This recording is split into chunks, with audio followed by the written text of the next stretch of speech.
உலகத் தமிழர்களின் உயிர்நாதம் உண்மை தமிழ் தொலைக்காட்சி. வணக்கம். உண்மை தமிழ் தொலைக்காட்சியின் பிரதான செய்திகள். முதலில் தலைப்புச் செய்திகள்.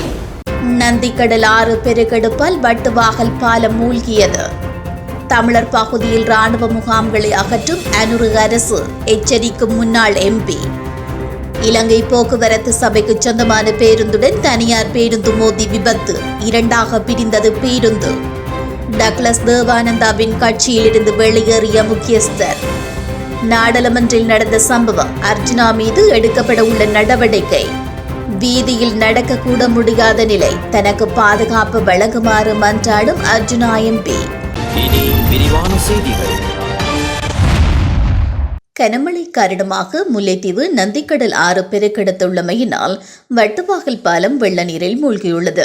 இதனால் குறித்த வீதியால் பயணிப்பவர்கள் கடுமையான போக்குவரத்து இடர்பாட்டினை எதிர்நோக்கியுள்ளனர். இந்த நிலையில் வன்னி மாவட்ட நாடாளுமன்ற உறுப்பினர் துரைராசா ரவிகரன் வட்டுவாகல் பாலத்திற்கு நேரடியாக சென்று வெள்ள அனர்த்தம் காரணமாக ஏற்பட்டுள்ள குறித்த சிக்கல் நிலை தொடர்பில் ஆராய்ந்துள்ளார். குறிப்பாக இவ்வாறு ஏற்பட்டுள்ள சிக்கல் நிலை தொடர்பில் நாடாளுமன்ற உறுப்பினர் ரவிகரன் முல்லைத்தீவு மாவட்ட மேலதிக செயலாளருக்கு தெரியப்படுத்தியிருந்தமையும் குறிப்பிடத்தக்கது. வடக்கு மற்றும் கிழக்கில் பிரபலியம் அடைவதற்காக அரசாங்கம் தேசிய பாதுகாப்பை பலவீனப்படுத்துவதை தவிர்த்துக் கொள்ள வேண்டும் என்று முன்னாள் நாடாளுமன்ற உறுப்பினர் ருஷான் ரணசிங்க தெரிவித்துள்ளார். புலனறுவையில் நேற்று இடம்பெற்ற நிகழ்வில் கலந்து கொண்டு உரையாற்றுகையில் அவர் இவ்வாறு கூறினார். ஜனாதிபதி அனுரகுமார திசாநாயக்கவிற்கு வடக்கு மற்றும் கிழக்கு மாகாணம் தமிழ் மக்கள் ஆதரவு வழங்கியுள்ளதை முழுமையாக வரவேற்கிறோம். தெற்கு அரசியல் கட்சிக்கு வடக்கு மக்கள் ஆதரவு அளித்துள்ளமை சிறந்த அரசியல் மாற்றமாகும். தெற்கு அரசியல் கட்சிக்கு வடக்கு மக்கள் ஆதரவு அளித்துள்ளமை சிறந்த அரசியல் மாற்றமாகும். தேசிய நல்லிணக்கத்தை உறுதிப்படுத்துவதற்கு எடுக்கும் சிறந்த தீர்மானங்களுக்கு முழுமையான ஒத்துழைப்பு வழங்குவோம். அனுரகுமார திசாநாயக்க எளிமையானவர், நாடாளுமன்றத்திற்கு எளிமையான முறையில் வருகை தந்தார் என்று தற்போது ஜனாதிபதியின் புகழ் பாடுகிறார்கள். முன்னாள் ஜனாதிபதி கோட்டாபய ராஜபக்ஷவும் தனது வீட்டிலிருந்து ஜனாதிபதி செயலகத்திற்கு சென்றார். எளிமையான முறையில் நாடாளுமன்றத்திற்கு சென்றார். இறுதியில் நேர்ந்தது என்ன என்பதை மக்கள் அறிவார்கள். வடக்கு மற்றும் கிழக்கு மாகாணங்களில் காணிகளை விடுவிக்கவும் ராணுவ முகாம்களையும் பாதுகாப்பு தடுப்புகளை அகற்றவும் அரசாங்கம் அவதானம் செலுத்தியுள்ளது. உலகில் 38 நாடுகளில் விடுதலை புலிகள் மீதான தடை இன்றும் நடைமுறையில் உள்ளது என்பதை அரசாங்கம் நினைவில் வைத்துக் கொள்ள வேண்டும். வடக்கு மற்றும் கிழக்கு மாகாணங்களில் பிரபலியம் அடைவதற்காக தேசிய பாதுகாப்புடன் தொடர்புடைய அம்சங்களை பலவீனப்படுத்துவதை அரசாங்கம் தவிர்த்துக் கொள்ள வேண்டும் என்றும் அவர் கூறினார். ஹட்டன் வட்டவளை கரோலினா பகுதியில் இடம்பெற்ற பேருந்து விபத்தில் 4 காயமடைந்த நிலையில் வைத்தியசாலையில் அனுமதிக்கப்பட்டுள்ளனர். இன்று காலை 6 மணியளவில் இடம்பெற்ற இந்த விபத்தில் ஹட்டனில் இருந்து கண்டி நோக்கி சென்ற தனியார் பேருந்தும் கொழும்பிலிருந்து ஹட்டன் நோக்கி வந்த இலங்கை போக்குவரத்து சபைக்கு சொந்தமான பேருந்து மோதி விபத்து இடம்பெற்றுள்ளது. இந்த விபத்தின் போது தனியார் பேருந்தின் பின்புறம் இரண்டாக பிரிந்துள்ளதாக போலீசார் தெரிவித்தனர். விபத்தின் போது 4 காயமடைந்துள்ள நிலையில் வட்டவளை வைத்தியசாலையில் அனுமதிக்கப்பட்டுள்ளதாக போலீசார் தெரிவித்துள்ளனர். இந்த விபத்தில் தனியார் பேருந்தின் பின்புற பகுதி கடுமையாக சேதமடைந்துள்ளது. இது தொடர்பான மேலதிக விசாரணைகள் போலீசாரினால் முன்னெடுக்கப்படுகிறது.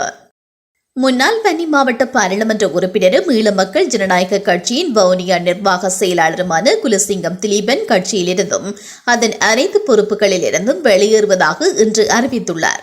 இது தொடர்பாக அவர் அனுப்பியுள்ள செய்தி அறிக்கையில், ஆரம்பத்தில் தமிழ் தேசிய கூட்டமைப்பில் தமிழரசு கட்சியில் ஆரம்பித்த எனது அரசியல் பயணம் பின்பு 2013ஆம் ஆண்டிலிருந்து ஈழமக்கள் ஜனநாயக கட்சியுடன் இணைந்து கட்சியின் வவுனியா மாவட்ட நிர்வாக செயலாளராக பொறுப்பேற்று மக்கள் பணியாற்றினேன். மேலும் 2020இல் பாராளுமன்ற உறுப்பினராகவும் தெரிவாகினேன். தற்போது நடைபெற்ற 2024 பாராளுமன்ற தேர்தலில் போட்டியிட்டு கணிசமான வாக்குகளை கிடைக்கப்பெற்றன. இதுவரை காலமும் ஈழமக்கள் ஜனநாயக கட்சியில் பயணித்து மக்கள் சேவையாற்றினேன். சில விடயங்கள் காரணமாக ஈழமக்கள் ஜனநாயக கட்சியிலிருந்து விலகுகிறேன். இது தொடர்பான கடிதத்தினை ஈழமக்கள் ஜனநாயக கட்சியின் செயலாளர் டக்ளஸ் தேவானந்தாவிற்கு பதிவு தபாலில் அனுப்பியுள்ளேன். இந்த கட்சியிலிருந்து நான் வெளியேறுவதற்கு கட்சியோ அல்லது கட்சியின் தலைமையோ காரணமில்லை, எனது தனிப்பட்ட முடிவு என்று அவர் தெரிவித்துள்ளார்.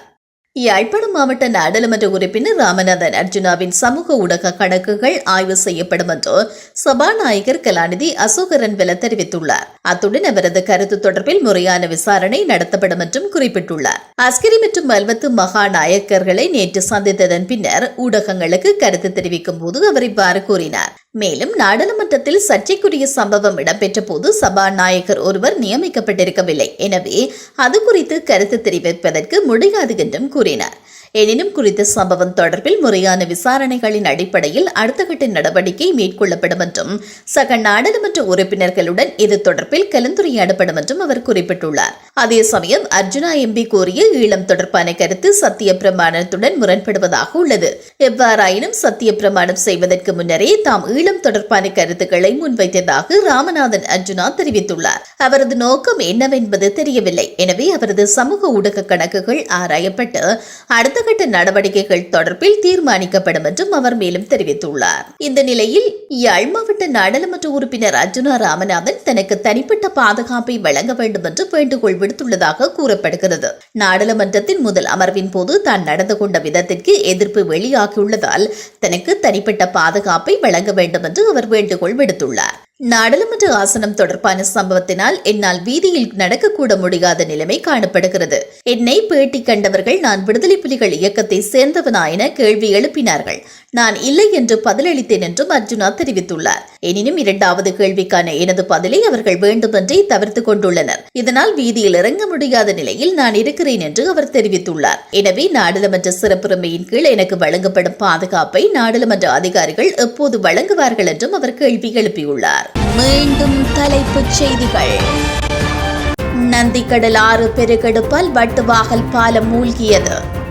தமிழர் பகுதியில் ராணுவ முகாம்களை அகற்றும் அனுரு அரசு எச்சரிக்கும் முன்னாள் எம்பி. இலங்கை போக்குவரத்து சபைக்கு சொந்தமான பேருந்துடன் தனியார் பேருந்து மோதி விபத்து, இரண்டாக பிரிந்தது பேருந்து.